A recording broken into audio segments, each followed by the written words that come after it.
Welcome to the LSU Sports Insider Podcast, brought to you by the journalists at The Advocate, NOLA.com, and the Times-Picayune. I'm Perryn Keys. I'm the executive sports editor, rejoined today by Wilson Alexander, who's back from his travels abroad. Wilson, of course, is our lead LSU football beat reporter, and by Scott Rabalais, our venerable longtime columnist. Gentlemen, welcome in for the last show before not only Thanksgiving, and happy Thanksgiving to you two lads, but also the last show before LSU's final game of the regular season, Texas A&M, 11 a.m. Saturday in Tiger Stadium. How y'all doing? Good. Thank you. Welcome back, my friend, to the show that never ends. Well, thank you for having me again. I'm glad I could regain entrance into the studio. Couple things. One, happy Thanksgiving. I'm very much looking forward to Thanksgiving. It's my favorite holiday. This is the best food holiday, in my humble opinion. It is. And then for those watching on YouTube, sorry, I didn't realize I was wearing Texas A&M colors. I completely forgot this was maroon. You're just coming back off a vacation, so we'll let it, you get a half a pass for one show. It'll be okay. So a bit of business at the top of the show, as always, gentlemen. If you're watching this, you already know that the Advocate is the number one destination for LSU football coverage and LSU sports coverage, for that matter. Please subscribe to the Advocate. That way, you stay up to date on everything. To do that, you go to theadvocate.com/subscribe. That's theadvocate.com/subscribe. And get a hold of our LSU newsletter. It's a daily newsletter, but Rav handles that 3 times a week personally. So stay up to date that way as well. Get everything delivered straight to your inbox. To do that, you go to theadvocate.com/LSU newsletter. That's theadvocate.com/LSU newsletter. We are typically here on this fine podcast every Monday and Thursday. We're coming to you on Wednesday, obviously, to get ahead of the Thanksgiving holiday. So, but generally speaking, please check us out every Monday and Thursday. You can do that on all our social channels, on our YouTube channels, specifically the LSU Tigers at NOLA.com YouTube channel. We're there live, and you can catch us after the fact if you don't catch us live. You can find us also on Apple Podcast, Spotify, or wherever other finer podcasts are found. As we've mentioned, obviously, the holidays are here. And so, therefore, it's a good time to do some shopping. And what better place to do some shopping for the LSU fan in your life, or maybe yourself? You'd like to get yourself some extra presents for the holidays. You can get some championship posters, Advocate championship posters. These things are iconic. They're all over every doctor's office, every restaurant you've probably been in somewhere here across South Louisiana, maybe even coast to coast. You can find all these posters. They're for sale at store.theadvocate.com. Again, that's store.theadvocate.com.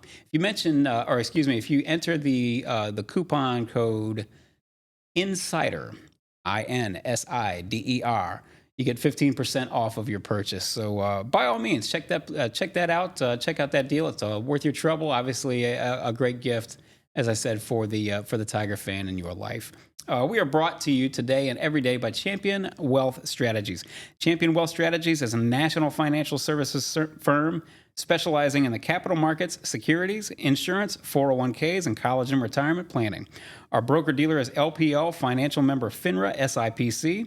As you know, investments are not FDIC insured, may lose value, and have no bank guarantee. But to find out more, go to championwealthstrategies.com. Again, that's championwealthstrategies.com. Go to Champion Wealth Strategies and plan like a champion today. So, gentlemen, I don't mind telling you guys that it's simultaneously one of my favorite weeks of the year, and also it's a sort of a sad moment, because this is one of the best weekends for college football, maybe the best weekend for college football in general. All the rivalries, the pennant chases, so to speak, are wrapping up, and so high stakes across the board. And then it's all over. Aside from the championship weekend, the following weekend, of course, if your team is not in the championship weekend, it sort of loses a little bit of its luster. So anyway, we've got plenty to get into here. Texas A&M and LSU, they will get underway at 11 a.m. Saturday in Tiger Stadium on ESPN. LSU is a 10.5-point favorite. The over-under is 66.5. And, of course, let's not bury the lead. The lead, of course, and will be for the next 2 weeks at least, if not the next 3 weeks.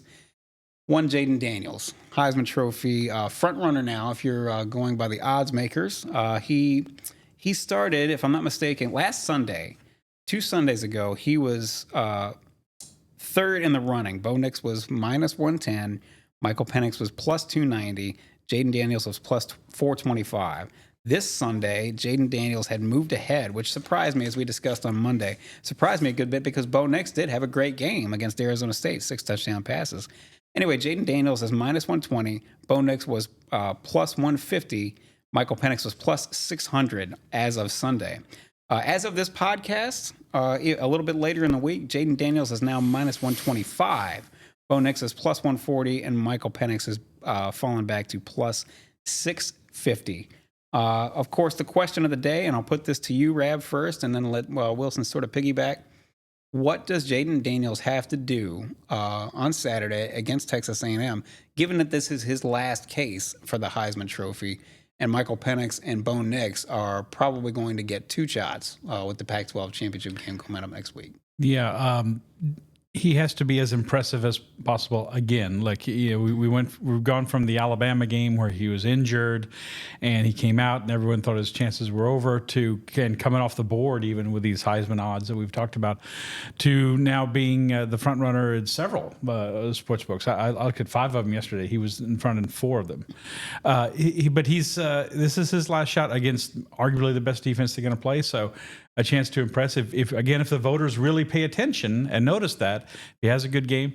And it's also a chance that he could struggle. I mean, against a team like Texas A&M, which, like I said, is a very good. That's their best thing, is their defense. So it's another kind of risk reward kind of day for Jayden. And but he's got to leave a great lasting impression that's got to linger on for a couple of weeks as the Heisman voters.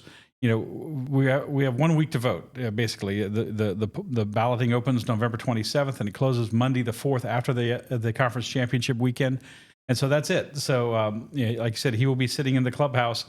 Will he be the clubhouse leader? Yeah, that remains to be seen. But he's got to do something that creates a lasting impression in the voters' minds through the championship weekend, when most people are likely to wait to vote. Wilson, he only has this one chance left, like you said, but this is kind of the perfect, even though Texas A&M is 7-4, this is a great opportunity for him to make that lasting impression because of the quality of this defense. If Jayden goes out there and has another 400+ yard game, throws multiple touchdowns, or in his case, just scores, for another 3 or 4 touchdowns, that could give him a chance to have that kind of lasting impression, which is exactly like what you said, what he has to be able to do.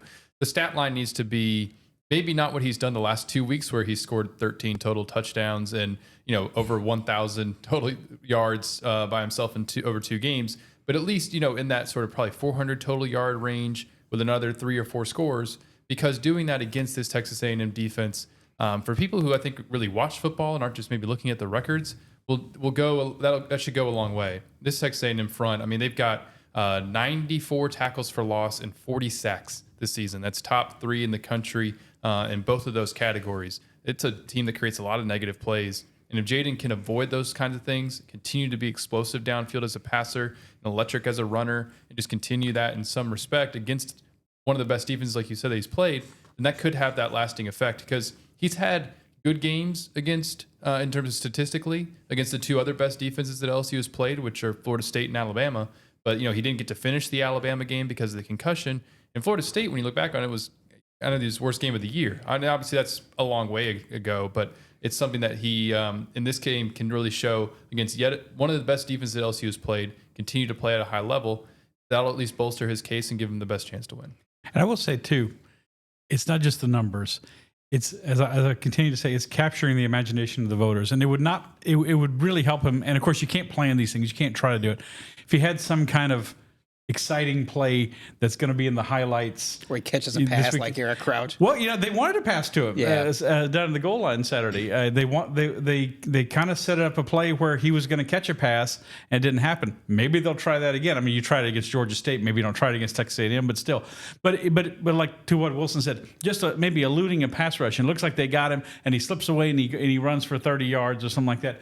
Something like that would go a long way. And like I said, you can't plan, you can't script these things or anything like that. But it would be, if there was some kind of organic, exciting play that will live on in the highlights all day Saturday, because LSU's got this 11 a.m. game all day Saturday, and through the following weekend, as every time people are talking about the Heisman Trophy, every time ESPN's talking about the candidates and they show that play, that would help him as well. And can it happen? I don't know, but we'll see. Well, he's done it time and again this season. There's He has. I was one more time. Yeah, one more right. of those signature moments, because like you said, you need a moment, and Nicks is going to have a chance this weekend and could have another chance in the Pac-12 championship game, although Oregon hasn't wrapped that up yet.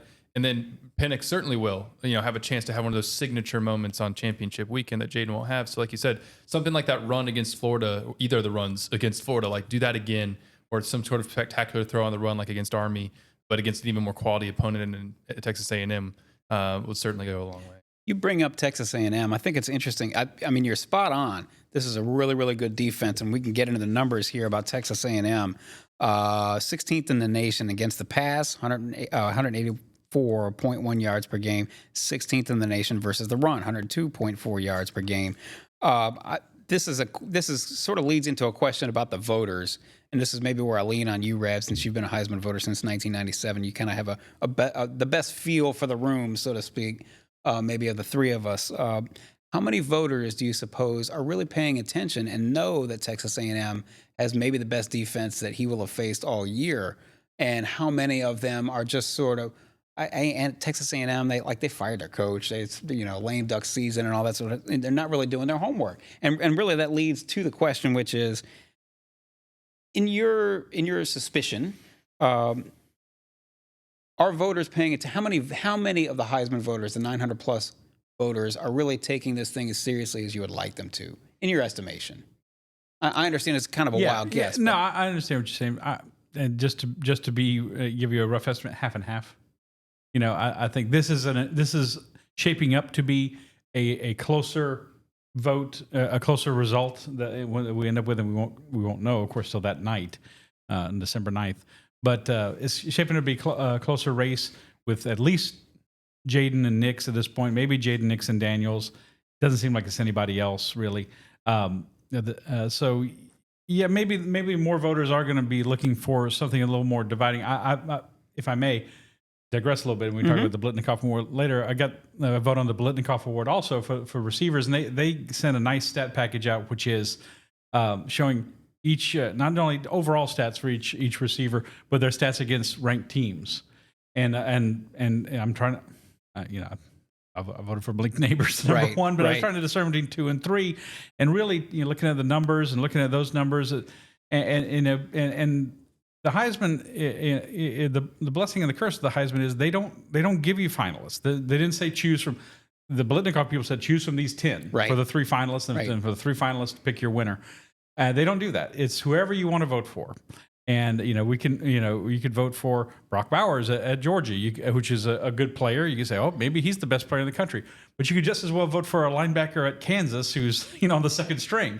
It doesn't really matter. And they don't really give you stats or guidelines. You got to go find it.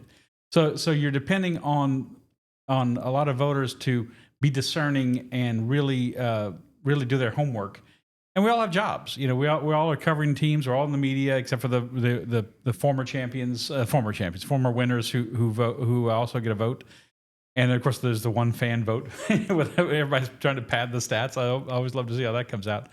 But I think maybe a few more are going to pay attention to those kind of things this year. But you can't count on that to carry the day.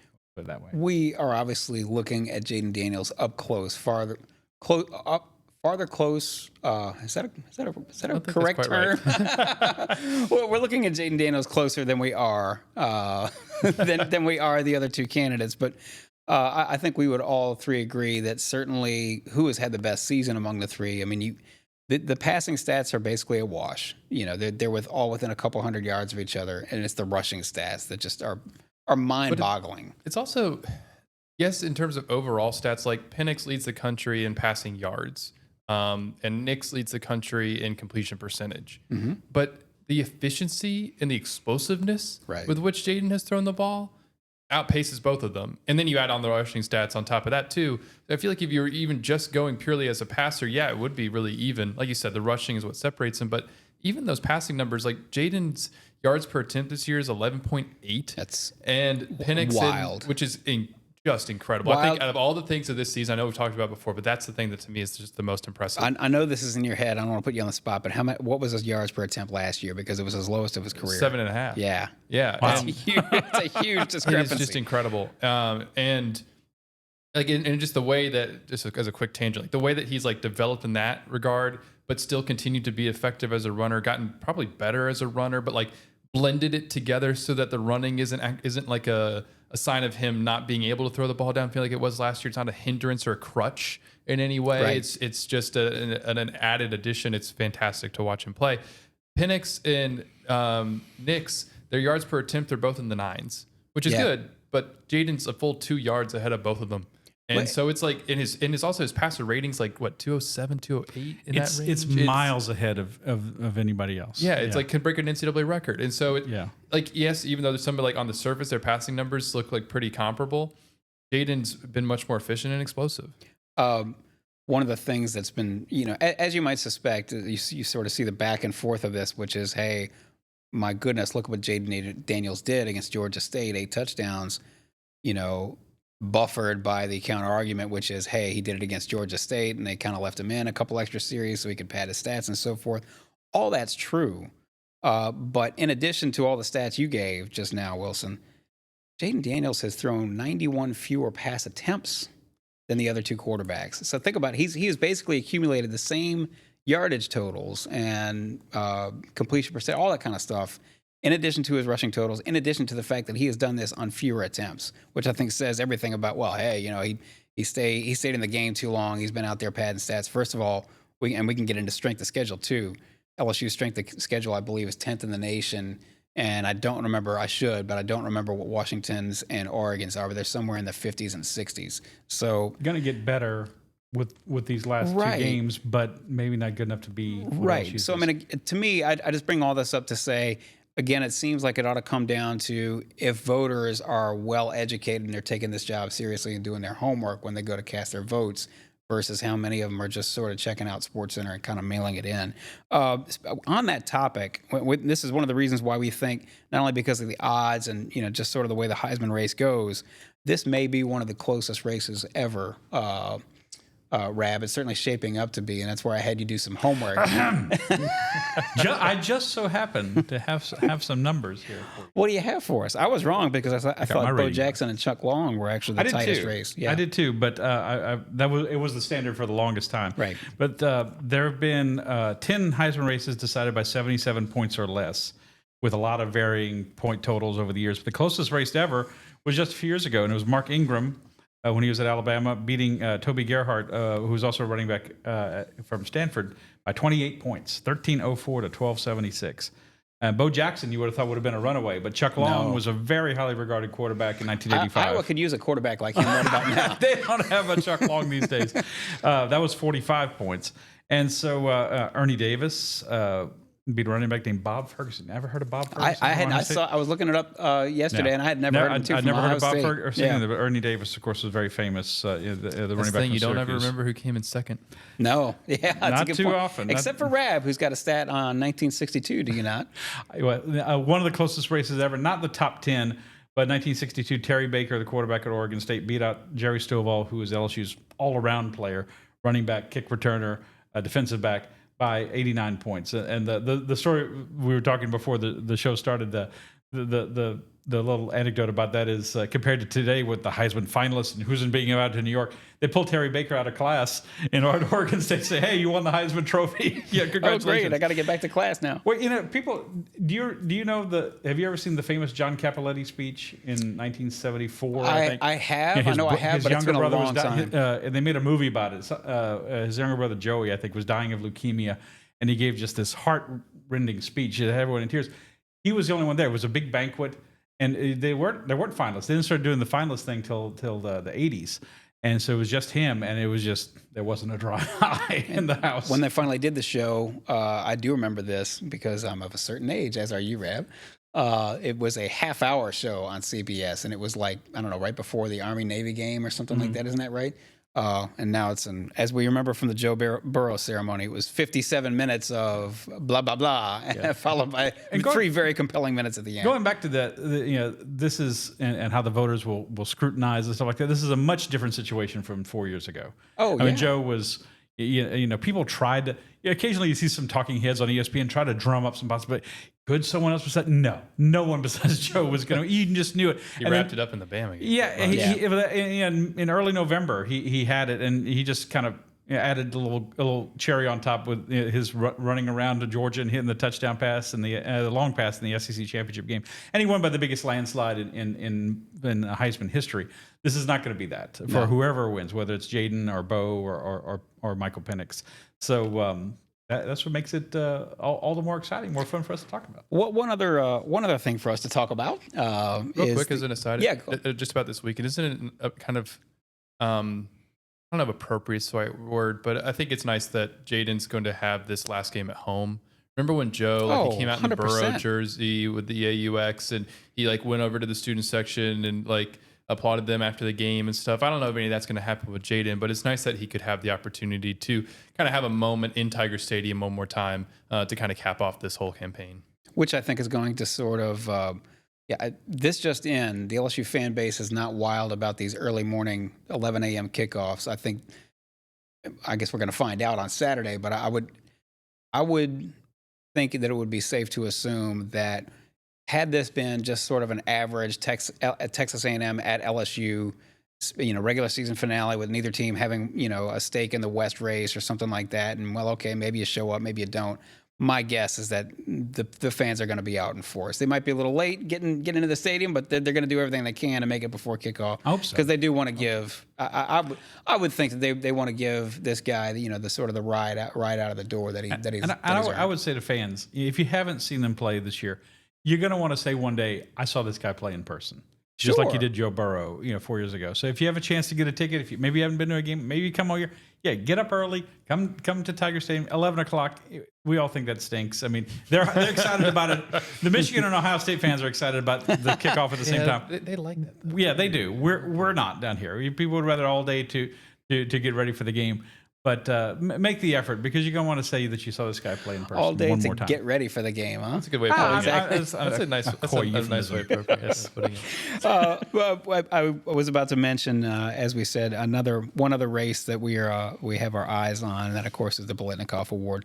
Wilson, while you were out, Rab and myself and Reed Darcy all discussed for 2 shows in a row actually that we first thought that this thing was in the bag for Marvin Harrison Jr.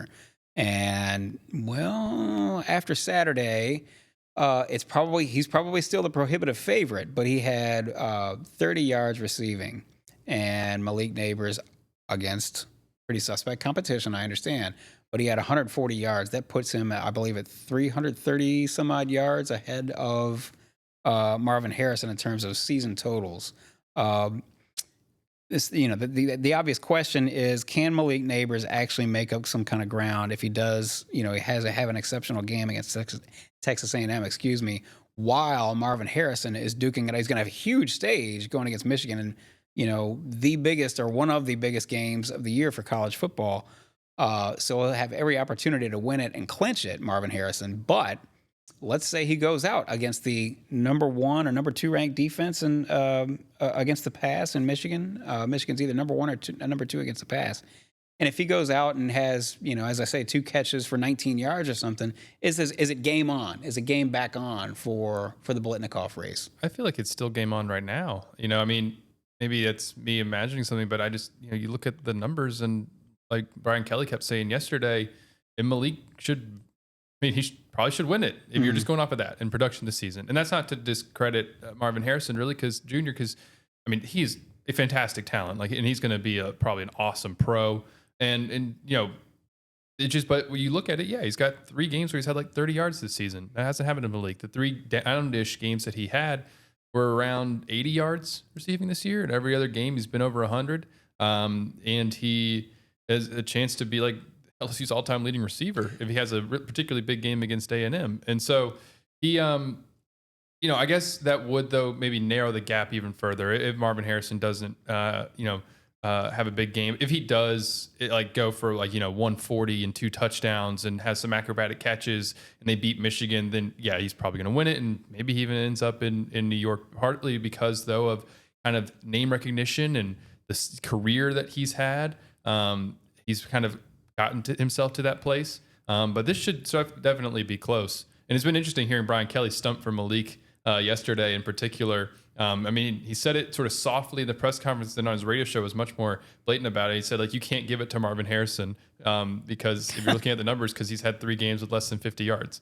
And he's that's Kelly stumping for his players. I have no problem with that. Of course. But, he's got a point. Some of those, you mentioned some of those quote unquote season lows for Malik Nabers, somewhere in the neighborhood of 80 yards. It's probably noteworthy that maybe he quote unquote only has 80 yards. Part of that may be because, defenses are bracketing him. And look, hey, there goes Brian Thomas open down the seam. It's easy to forget that Brian Thomas could very easily, and he is a semifinalist for the Biletnikoff. He's the only school with 2 receivers who are semifinalists. Yeah, the final 10. It says everything about those 2 guys together. I mean, look, think about I don't know if we want to go all the way through into this tangent. Maybe we save it for another day. But, I mean, the pairing of those 2. Yeah. You think about the receiver pairings in LSU history, OBJ and Jarvis Landry and Jamar Chase and Justin Jefferson. These 2 are right up there with them now.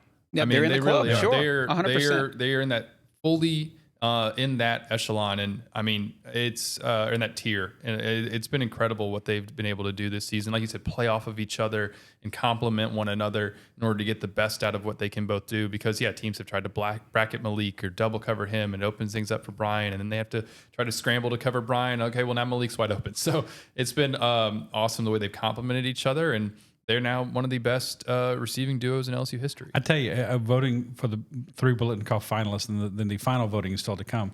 Yesterday on Monday, I was like, man, it's no contest to me that Malik is number 1, and then I put Harrison third behind I want to say his name right, Rome Odunze. Yes, from Washington. Yeah, who's also had an excellent season. But Harrison's he looks the part, and you just. I think people just think he's the best player, the best receiver, maybe a Heisman finalist as well, one of the 4. But the numbers just speak, especially with having to share the field with Brian Thomas, who's also a 1,000-yard receiver. Marvin Harrison, Marvin Harrison, we've said it before, has name recognition. He's got helps that to be named Marvin Harrison. Sure, but I mean, he has earned his own name recognition no in addition to that, and has been projected as a first-round prospect basically since before the season began, maybe even during last year at some point. Malik Nabers is now certainly a projected first-round pick. Brian Thomas, I think, is probably a projected second-round pick, but I happen to think that he's going to have he's part of the all-airport team, right? He looks the part. He looks like an NFL wide receiver. Yeah. But it's not to say that Malik doesn't look like one, but Malik is sort of the complete package, maybe not as tall, but he's also, the scouts are going to fall in love with this guy, from the first 5 seconds they start talking to him about football. And Brian Thomas is going to have every chance to work his way into the first round. And I think some voters get caught up in that. I personally never wanted to care about what his NFL potential is, this or that. Doug Flutie was a great JT Barrett was a Heisman finalist and, was undrafted. Right. It's like, look, you're either a great college player or you're not. It's not supposed to come in, your future as a pro, your potential future as a pro is not supposed to come into the mix. This is the LSU Sports Insider Podcast, brought to you by the journalists at The Advocate, NOLA.com, and the Times-Picayune. We are here typically here every Monday and Thursday. We're here coming to you on Wednesday, of course, to get in front of the holiday. But we're here every Monday and Thursday. Otherwise, on all our social channels, all our YouTube channels, specifically the LSU Tigers at NOLA.com channel. You can catch us live there, or you can catch us after the fact on that same channel. We're also on Apple Podcasts, Spotify, or wherever other finer podcasts are found. And please subscribe, not only to our YouTube channel, but also to The Advocate. Go to theadvocate.com/subscribe. That's theadvocate.com/subscribe. And as Rab and I have been discussing with Reed in previous podcasts, we're not only in the business of covering LSU football, we're covering LSU women's basketball and everything associated with it lately, in addition to LSU baseball, LSU men's basketball, gymnastics, softball, everything else that's coming up, here on the sports season. So to stay up to stay up to date, you can sign up for our LSU newsletter. Please do. You can do that at theadvocate.com/LSU newsletter. That's theadvocate.com/LSU newsletter. We are brought to you today by Champion Wealth Strategies. To learn more about Champion Wealth Strategies, please go to championwealthstrategies.com. Again, that's championwealthstrategies.com. And as we were saying earlier in this podcast, it's gift giving season, it's shopping season, holiday season. So check out store.theadvocate.com to get yourself some LSU championship posters. These things are iconic. Obviously, the Advocate front page from the day after LSU has won its many national championships, particularly as of late. So go to store.theadvocate.com, and if you use the keyword insider, you can get 15% off of your purchase right now.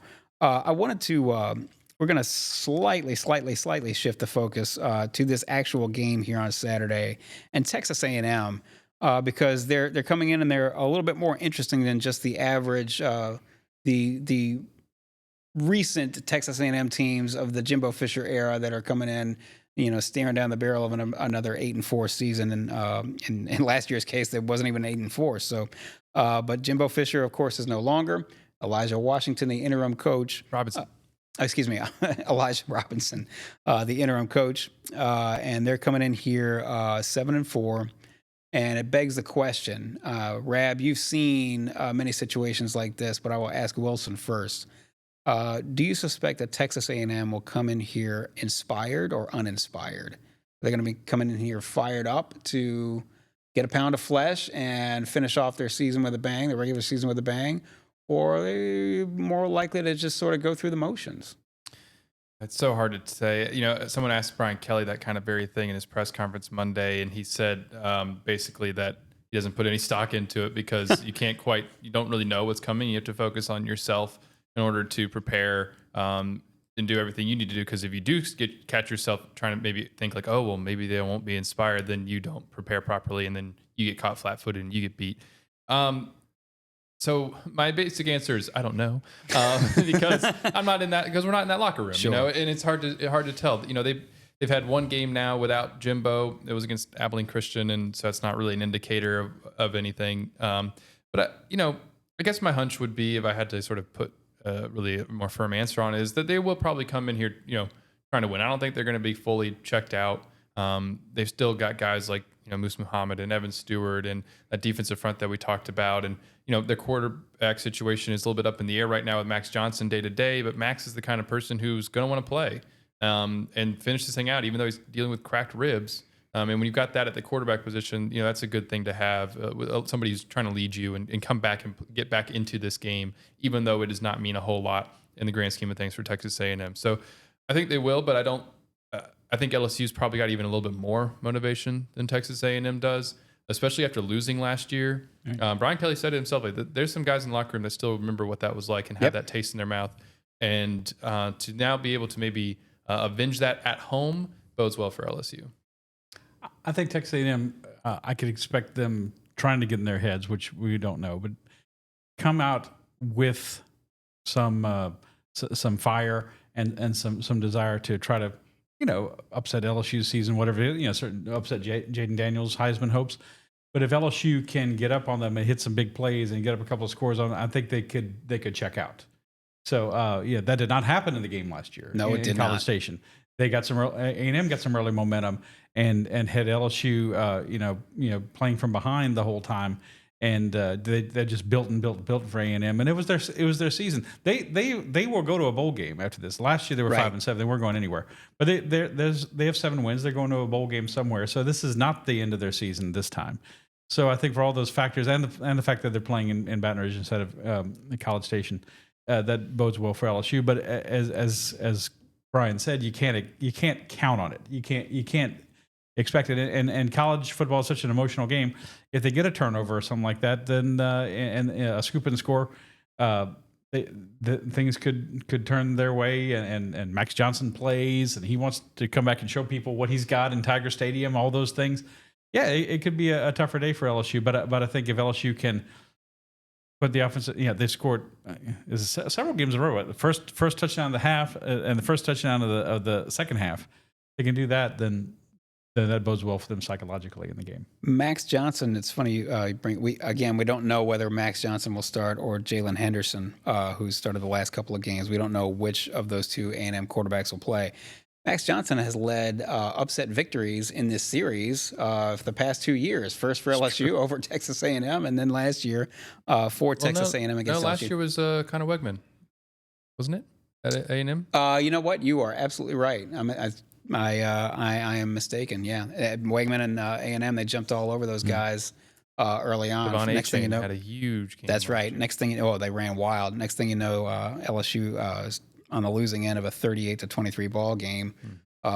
Is still in the playoff talk, at least in the discussion, in the periphery of the playoff talk going into that game. It was number 5. Laid an egg. Yeah. I mean, it seemed kind of weird at the time that they were number 5, but it was a possibility. Sure. It was there on the table. If they had won that game and then maybe somehow upset Georgia, then there would have been a conversation about them being the first 2-loss team in the playoffs. Texas A&M, incidentally, over the past 4 games, the knock on them, well earned, certainly in the early part of the season, is that they're very, just very average to below average on offense. They've averaged 38.5 points a game the past 4 games. And I understand the last game was against Abilene Christian, but they did that in 3 other games as well. So,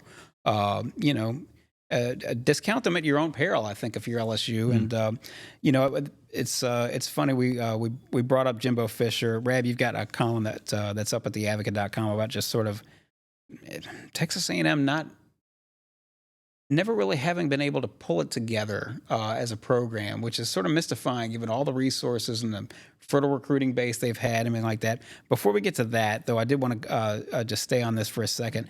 Bobby Petrino is going to get a chance to presumably call the plays sort of uncuffed. Now that Jimbo is not going to handcuff him, and maybe Jimbo wasn't calling the plays, but he might have said, "Hey, Bobby, I want I formation. I want you to run it up the gut," or something to that effect. Throughout the season. As well as knocks on Jimbo that he was too cautious. Exactly. Offensively. Right. Petrino was 2-2 against LSU when he was the coach at Arkansas. Of course, he lost with Lamar Jackson in that bowl game. They really did a great job. LSU did, holding down Lamar Jackson in Louisville in that 2016 Citrus Bowl in Orlando. But Petrino was 2-2 against LSU as the coach at Arkansas, and put up some big numbers in some of those games. They scored more than 30 points a game in 3 of those 4 games. Put up more than 400 yards in 2010, 131-23. I just bring all that up to say, is it crazy to think that maybe he gets to throw, Bobby Petrino specifically gets to throw caution to the wind and let it fly against a very, very suspect LSU defense? Well, why wouldn't you? Yeah. I mean, you're 7-4. You're going to a middling bowl game. You don't have any championship aspirations. If you're Bobby Petrino, you don't have any aspirations. I wouldn't think of being the next head coach or staying on the staff. You're going to be looking for another job again. Why not? And certainly against an LSU team that's obviously been, as we may have said once or twice on this podcast, been suspect all year on defense. Open up the playbook. Go for it on 4th down in your own territory. That kind of thing. What does it matter? LSU's going to score. Right. You've got to score some points. Even if you got to be thinking of A&M going as look. We have a good defense, but they're gonna get. And if you're the right, and if you 10 points, if you're the A&M staff, you're not fearful about coaching for your job, and you're not fearful about hey, maybe the new guy will hire me. There's a real good chance that entire staff is going to get cleaned out, except for maybe 1 or 2 assistant coaches just to hold over to have some continuity. In a weird way, I was going to ask you this, Wilson, if this thing does get into become the proverbial barn burner. Doesn't that have the potential then to it actually sort of works in Jayden Daniels' favor? Yeah, because he would have to stay in the game even longer, and then he has a chance to maybe have a moment near the end to win the game kind of thing. And it does in that case. If it also would mean that he's putting up points and yards on this Texas A&M defense that we talked about at the top of the pod about how much of a challenge it does pose. And so it does. It would work well for him in that way. Another example of LSU's defense not being able to do something and having to win because of Jayden's heroics, and so it probably would work in his favor in that regard if it ended up being in that case. But the Texas A&M it also, I like LSU's chances same way it's been this way most of the season. I like LSU's chances in a high scoring game. Mm-hmm. Like if LSU is just more equipped offensively to win in that scenario than I think Texas A&M is because of Jayden and all these receivers. Texas A&M has got talent. They've recruited really well over the last few years, and that's why Jimbo's no longer there. He wasn't able to maximize the talent. Right. But they haven't been able to put it all together like LSU has on the offensive side this season. It's weird, usually when a quarterback finds himself in this position in the Heisman race and he's got 3 losses, that pretty much disqualifies you. Now I wonder if that sort of hasn't turned the LSU's issues on defense and the 3 losses have sort of made they've turned into a qualification almost for Jayden, because it sort of amplifies the point of, no, he really does have to be this good, and he really does have to play, all 4 quarters to give these guys any semblance of a shot in any of these games that they have either won or lost, for that matter. Rab, I did want to get back to just sort of Texas A&M and never having really been able to pull it together, save for a stretch there in the 80s and 90s where that was the wrecking crew, the vintage era of the wrecking crew defense, and R.C. Slocum, and before him Jackie Wayne Sherrill. What do you make out of the Texas A&M program? I still am of the opinion, and yes, they have stumbled over and over and over again, but I'm still of the opinion that, man, they just got to get one hire right, and once they do, if they do, a la Nick Saban at LSU, all bets are off, and now you're dealing with a big, huge gorilla 6 hours west of you from Baton Rouge. Yes, in that scenario, it could be a difficult situation for LSU and other teams in the SEC. We've got Alabama on one side, and as I wrote in my column, I think Nick Saban, I'm starting to think he's related to Lestat from the Vampire Chronicles. He goes on as an immortal, And then on the West, this Colossus in Texas A&M. But they never seem to get it together. Yes, going back to the 80s and 90s, they had a stretch where they had from 85 to 98, they had 7-10 win seasons or more, a lot of Big 12 titles. But this is how long they've gone in some of these stretches. Last time they won the national championship, 1939. Last time they were number 1 in the AP poll, November 1957. Is that right? Really? Yes, when Bear Bryant was the coach, before Mama called and he went back to Alabama. Last time they won a conference championship, 1998. Yep. Last time they went to the SEC championship game, 0. Yeah. So how many seasons with less than 4 losses have they had since winning that last Big 12 championship in 1998? 2. Is that right? Yeah, 2. Yeah. And one of them was the COVID year, right? Well, yeah, one of them was the 91 COVID year. Yeah, the other one was Johnny Manziel when they caught lightning in a bottle. Yeah, it was the Johnny Manziel year in 2012 when no one, including the people at A&M, knew that he was going to be that good. So it is the most mysterious program in college football, I think, because they have all the money, they have the facilities, they have the fan support. Kind of odd, but rabid fan support nonetheless. It's a strange way of expressing their support. Yeah, and they sit in obviously East Texas, where it is some of the most fertile recruiting ground in the country. Brazos Valley, to be a little bit more accurate. Yes, all my friends from back in Southeast Texas who take issue with that's more Central Texas. Oh yes. Okay, well to us it's East Texas, such a vast state. But okay, an hour and change away from metropolitan Houston, which is as many people as we know is all of Louisiana, and yet they have not been a championship program. They've not even been to the SEC championship game in more than a decade in the SEC. Why is that? Yeah, there are a lot of theories. Some things I came across with that. There are a lot of cooks in the kitchen at Texas A&M. A lot of people with money means a lot of people want to have their say. And Eric Hyman, who was the athletic director before Scott Woodward at Texas A&M, told the Fort Worth paper one time that when they gave Kevin Sumlin a contract extension 10 years ago, he was handed the contract. Says this is what we're doing. He was told this is what we're doing. Arbo and Lofton used to be the president of Texas A&M. Said. Before Jimbo was fired, said he told the Athletic, if you ask Jimbo who his boss is, you might be surprised what his answer would be. Because money talks, and the money people talk, and money people don't just want to give their money; they want to have control. They want to have influence. They want to be able to say, "I did that. They're doing this because I said do that." And I think that's part of Texas' problem. It's almost an embarrassment of riches. That too much. That they have too much going for them, or too much. Too many resources, if that can be said. Like maybe they will. Maybe they'll hit on the right guy this time. Maybe it'll be Mike Elko, the coach at Duke, or maybe it'll be Deion Sanders. I don't think I so. don't think but so. I mean, people are there are people like Stephen A. Smith who are stumping for that. But just as I wrote in my column, just as likely as them finally getting their act together, they're going to come to Tiger Stadium 2 years from now with a similar record that they have this year, and everybody's still going, they're still trying to figure it out. It's really interesting, and I just wrote this down just now. Remind me, gentlemen, both of you. We don't want to burn too much time getting into it here. This would be a great fodder for a topic for some future podcast, maybe in the off season, which is what are the best jobs in the nation, best coaching jobs, not the actual best coaches, but the best coaching jobs in the nation, and then the best potential jobs in the nation, which is to say a Texas A&M or maybe I don't know, maybe like a UCLA, which it just seems like it would be a untapped, unlimited potential in terms of what you could do there.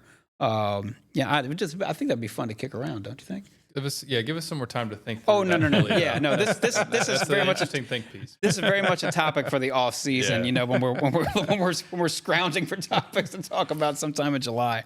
But it would be something interesting, I think, to get into. We will leave it there though. For now, we will wrap up this podcast. We want to wish you guys all a happy Thanksgiving to those who celebrate. Certainly, Wilson's going to celebrate. This is evidently your favorite thing. What's the best food item on the plate? Sweet potato casserole. Oh, right. It does a brown sugar and pecan topping. None of that.